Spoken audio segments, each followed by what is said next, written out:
Hi guys, and I'm Retro Critic here. And today, I'm gonna kind of review and talk about just kind of my thoughts on the rest of the SpongeBob Seasons and the SpongeBob series as a whole. So yeah, that's what I'm gonna do. I'm gonna review and talk about just, some of the rest of the SpongeBob Seasons and just my overall thoughts. I just want to give my overall thoughts on, like, the rest of the SpongeBob series as a whole, really. So, here we go. Okay, so here's the thing. So, in the legacy, Tom Kenny plays, SpongeBob. Tom Kenny's always good as SpongeBob. I always like both Patrick Starks. Robert Bunting Screw is great. Clint Brown's Mr. Crab is awesome. Mr. Lawrence's plan is always great.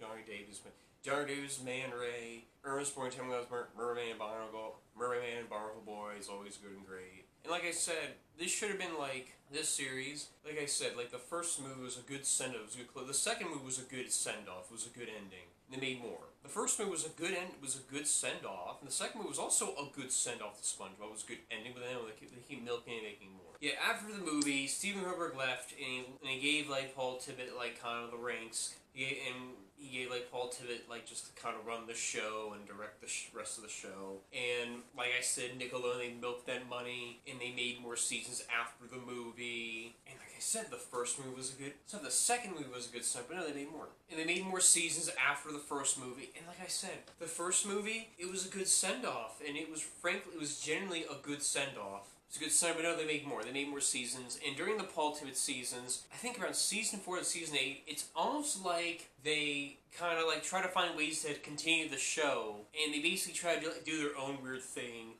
And this is where, and people consider the Paul Tibbitt seasons the worst seasons because it has like Squidward torture porn. Later seasons you see less Squidward torture porn, but you see some of it still. And I will go on. People consider the worst sort of seasons, and Mr. Krabs becomes even more cheaper and more of an a-hole in later seasons. Yada yada yada. But there's some later on. But like I said, and then later on after the second movie, Steven Hillenburg comes back. And when Steven Hillenburg came back from after the second movie, the show got a little better because Steven Hillenburg basically came in.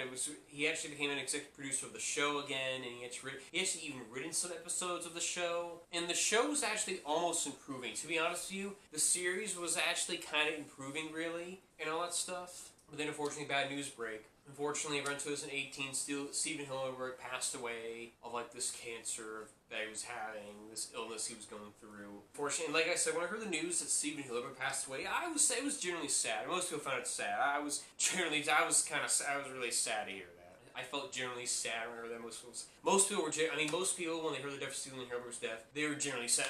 People were just depressed about it, honestly. But yeah, the news when Steven Hillenburg passed away was like kind of heartbreaking of like out of the whole Star Wars community, and basically my generation and before, like basically just two generations were really saddened by it, of course.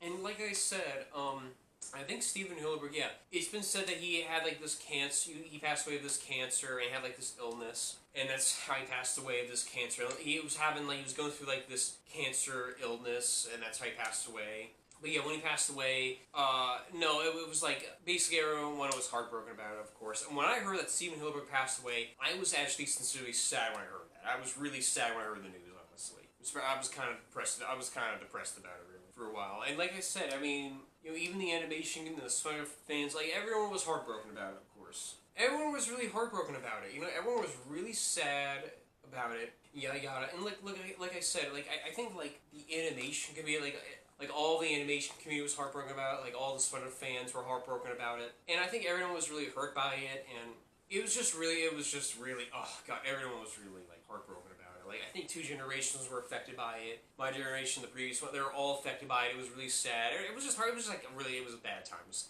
And it was like, and everyone, it was a really bad time. It was really a sad time around that time and all that stuff. And like I said, like my generation was heartbroken, and the generation before me was heartbroken. So basically, two generations were affected by this. By his death. We're affected by his death. We're like really saddened by his death, and so on and so forth, Yeah, definitely.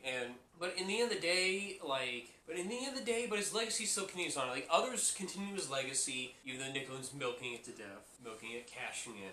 cashing in. His legacy continues on through those people and other creators, you know, even those millennial. I mean, like I said, Steven Hillenburg's legacy, it continues on through other creators. Steven Hillenburg's legacy continues on through other people, even though Nickelodeon is cashing out Steven Hillenburg's legacy. Even though Nickelodeon is milking out SpongeBob and Steven Hillenburg's legacy, even though they're milking out SpongeBob as they're doing more SpongeBob, you know, something like that. I will go on, but overall, but right now, yeah, I just, God. I guess that's all I gotta say. I mean, it gets worse where we see, like, spin-offs. There was a whole controversy whether Stephen Hillenburg even wanted to do a spin-off. You know, even Paul Tibbitt, like, defended. Other people said, like, no, he was open to it, and he was part of that. I will go on. I don't want to get into that controversy. But later after that, I think even Paul Tibbitt left the show. Or he's still in as a producer every now and then. And he's still, then other people, I think other people are now running the show, like I said. You know, and, oh God, and like I said, there was this controversy whether he approved of Camp Coral or not, and then the guy that created Camp Coral said, oh, he was okay with it, and then Paul Tibbitt on Twitter says he was not okay with it, and this is ruining Steven Hillenburg's legacy, Paul Tibbitt said. I will go on and on. You know, there's so much stuff about that there. It makes even Paul Tibbitt look good, and then they make the Paul Tibbitt era look reasonable, and it's just crazy, and it's amazing how they're just milking out SpongeBob like that and all that stuff. And like I said, and later on, and still they like these spin-off, and then they do these, you know, the spin-off movie, like the Sandy Cheeks movie, the Plankton movie, and all that stuff. And now there's like another movie called like SpongeBob. Then they made another CGI SpongeBob movie called SpongeBob on the Run. And now recently they're making another theatrical SpongeBob movie called The Search for SpongeBob SquarePants. So it's amazing. They made like more SpongeBob spin-offs, and they made like a SpongeBob movie, SpongeBob on the Run, SpongeBob movie 3. Then they made like a SpongeBob movie 4, and it's called The Search for SpongeBob SquarePants, something like that. And this is where it's CGI. I will go on and on. They made more. So I don't know. Who knows what will happen to this franchise? And frankly, I just feel like, man, I don't know how long they're gonna. I don't know how long Nickelodeon's gonna keep milking that cow. Okay, who knows? You know, who knows? Beats me. I don't know. But overall, guys, that's kind of all I gotta say. And that's all I gotta say. And that's frankly it. And overall, guys, I'm Retro Critic, and I'm out. And I'll see you guys later. I'll see you guys around, and peace out, and bye.